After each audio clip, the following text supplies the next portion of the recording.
Sveiki, esu viename iš objektų, kurio būtent sumontuotos prie baseino 2 cm storio akmens masės plytelės. Kaip matot, formatas yra 1,20 m. Labai įdomus raštas, nes plytelės yra sumėtytos šachmatais, taip tam, kad prasikeistų. Matot, labai dabar gerai matosi visa drėgmė, šlapios pėdos ir visa kita.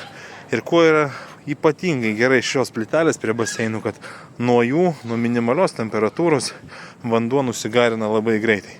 Vat kaip pamatysit, ta prasme, tos baseino vietos, kur tiesiog buvo kažkas išlipęs arba ištyško vanduo, jos labai greitai išsigarina. Va, matot, dalis baseino prie gultų jau yra visiškai švarus, išdžiūvęs paviršius, nes žmonės jau, kaip sakant, baigė maudytis.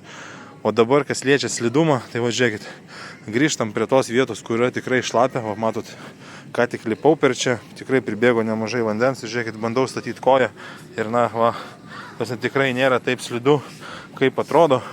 Yra žymiai slidesnių dangų. Jeigu pabandysim tą padaryti ant lentų ar dar ant, tarkim, VPC lentų, tai tikrai koja slysta žymiai daugiau. Tai va, tikrai geras sprendimas, pasiteisinęs.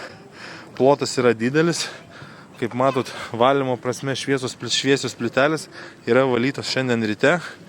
Manau, kad rytoj ryte vėl bus valomas, bet kaip matot, po visos dienos maudynių tai tikrai nėra labai daug purvo.